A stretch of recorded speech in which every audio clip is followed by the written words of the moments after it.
শক্তিশালী একজন নবী ছিল। উনি মালাকুল মাউতকে বলেছিলেন, মালাকুল মাউত, আমার মৃত্যুর সামান্য কিছু আগে আমারে বইলো, আমার একটা কাজ আছে। মালাকুল মাউত মৃত্যুর কিছু সময় আগে এসে বলল, সুলাইমান, সময় শেষ, অল্প কিছু সময় বাকি, কি করবেন করেন। সাইয়েদনা সুলাইমান জিনদেরকে ডাকলো, ও জিনেরা, বিশাল একটা প্রজেক্ট আছে, প্রজেক্টে কাজ শুরু করো। আর কিছু জিনকে বলল, চারদিকে গ্লাস ফিটিং করা একটা রুম বানাও। সাইয়েদনা সুলাইমান আলাইহিস সালাম গ্লাস ফিটিং করা রুমের ভেতরে ঢুকলেন। এই রুমে ঢোকার দরজা নাই, হাতে একটা লাঠি নিলেন, লাঠির মধ্যে ভর করে দাঁড়িয়ে রইলেন আর জিনদের দিকে তাকিয়ে রইলেন। জিনেরা এত বদমাশ ছিল, সাইয়েদনা সুলাইমান দাঁড়িয়ে না থাকলে কাজ করতো না, দাঁড়ায় না থাকলে আজও লোকজন কাজ করতে চায় না, ঠিক কিনা?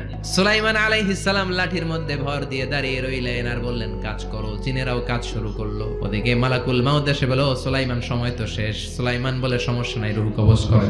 মালাকুল মাউত ওইভাবে লাঠিতে ভর দেওয়া অবস্থায়, দাঁড়ানো অবস্থায় সাইয়েদনা সুলাইমান আলাইহিস সালামের রূহ কবজ করে নিলেন। উনি এমন ভাবে দাঁড়িয়েছেন, রূহ চলে গেল, লাশ হয়ে দাঁড়িয়ে রইলেন। লাঠির মধ্যে দাঁড়িয়ে আছেন, জমিনের মধ্যে লুটিয়ে পড়ে নাই।